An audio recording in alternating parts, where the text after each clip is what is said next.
Hello and welcome to this week's Horse Racing Ireland's 5 to Follow.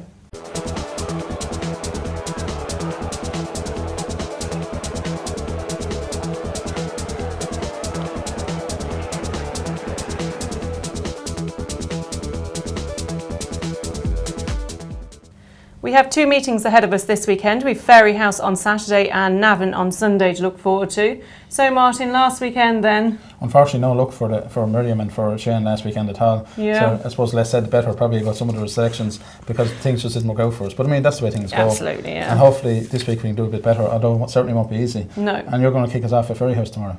Yeah, I'll make the first selection then at Fairyhouse in the Irish Racing Yearbook rated hurdle. There's a couple of dangers in this race, the likes of Foster's Cross, who's unfortunately lost his way slightly of late. You've also got Luska Lag, trained by John Hanlon. But I'm going to have to go with one of Willie Mullins in this, Upazo. He won his maiden at Fairyhouse last time out. And he seems to have, although he didn't do a whole lot last season, he seems to have grown and he's a big horse and has improved an awful lot. Well, yes, he was slightly disappointing last season. He was favourite on a few occasions and got beaten, but he certainly looked a different horse there 2 weeks ago when he won, and I think he will take an awful lot of beating. Yeah. And interesting to say, Willie Mullins, he's set for another very big weekend. He only needs 3 winners actually to reach the 100 winners in a season, which would be the fastest ever. And I have to say, I'd be very surprised if he doesn't make it. Hopefully he passes will get us off to a good start. Yeah. And then on the second selection of Fairyhouse tomorrow is in the 2:15 race, and again Willie Mullins here has a big chance for the horse called Mazeltov. He was a very decent novice hurdler last season. He beat Don Kassak and Ned Buntline on his last run, which is obviously very good form, and I'm sure he's going to be well schooled. But this is a very interesting contest. Maloney is a good horse for Tim Doyle, very good horse over hurdles, sure to be well schooled as well, and Anthony McNamara takes the mount. And Elegant Statements should go well as well for Tim Hyde. So interesting race, but the one I'm going to go with each way is a horse called Mount Cola, trained by Jerry Cosgrave from the north and ridden by Mr. Noel McParland. Now this horse ran very well in his first chase against Ballycasey at Navan. He finished a good second on that occasion with Ned Buntline back in third. He does like to make the running. I think if he gets off in front here over 2 miles, he'll set a fair gallop, and I think 5 or 6 to 1, he's got a very good each way chance in what is a difficult contest. Yeah. So then we're going to Navan on Sunday, Sarah, and you're going to go for the first race, a big field here with 30 runners. Yeah, another competitive race. Yeah, 30 runners in it, like you said. It's the Irish Stallion Owners EBF Maiden Hurdle. You've got the likes of Sizing Tennessee of Willie Mullins in this as well. Obviously can't be ignored. Drumlee for Charlie Swan. Tony McCoy's actually riding him. And we've got Tiger Trek is another interesting one. Desi Hughes was second to Ange Balafra at Gorin last time out. But I'm not going to go with any of those. I'm going to go with the Willie McCreary Kick On Boss. Willie's been in great form this season. Paul Townend rides him again as well. He's only lightly raced.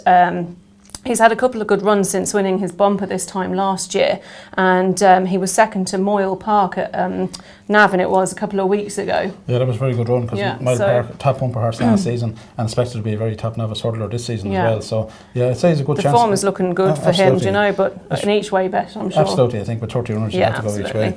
And then just later on the card, of course the big one is the Navan Novice Hurdle Grade 1 at 105. Only 4 runners here, and again I suppose Willie Mullins will be expected to take this with Briar Hill, winner of the Cheltenham Bumper last season, and quite impressive when he won at Wexford. Now this will be a stronger test for him. He has Apache Stronghold to beat, I think, of Noel Meads, but only 4 runners, but we're going to ignore that race from a tipping point of view. So. But it should be a good contest anyway. So then we're going to go on to the 140 race, the Tara Handicap Hurdle, a Grade B race over 2 miles and 4. Interesting contest this. The way that Culver Station ran in the Tri-Town chase off top weight was a really good run. That was a tremendous run, and I'd say he's going to be favourite here off a much lower rating over hurdles. Tony McCoy is going to take the mount on him, and he obviously would be the one to beat. But again, I got a chance. One of Willie Mullins here now. He's actually 3 runners. Call Me Bubbles, Supreme Carolina would be 2 of them, and the one I'm going to actually take a chance in is a horse called Sarabad down the bottom of the way. It's ridden by David Casey. I've noticed him. He ran very well at Clonmel last time over 3 miles. Travelled like a winner for much of the contest, but didn't seem to get up the hill. I just think stepping back to 2.5 miles, where he finished 5th on his previous run at Naas, I think that was a good performance. Now, other good horse in this are the likes of Jenny's Jewel, so it is wide open contest. I think Sarabad will be 10 or 12, 14 to 1 even, hopefully, and I think each way on that one is the way to go on that. So then to round off the 5 to follow this week, we're going to look at the 2:15 race at Navan, and this is the Irish Stallion Farms EBF Beginners Chase. And one horse I tipped up a couple of weeks ago, I've noticed him actually, he's missed his last 2 engagements because the ground hasn't been soft enough. I think we'll range you over the weekend. This Sizing Gold, trained by Henry de Bromhead, I think should make a winning debut over fences here. He was a good horse over hurdles last season. He's bound to be well schooled. Andrew Lynch takes the mount. I think he's going to be good enough to beat the likes of Operating from from Jessica Harrington and Wingtips from Tony Martins. So I do think Size and Gold, hopefully if he runs on Sunday, is the one to beat there. Yeah. Of course, there is good racing in Cheltenham as well, Sarah.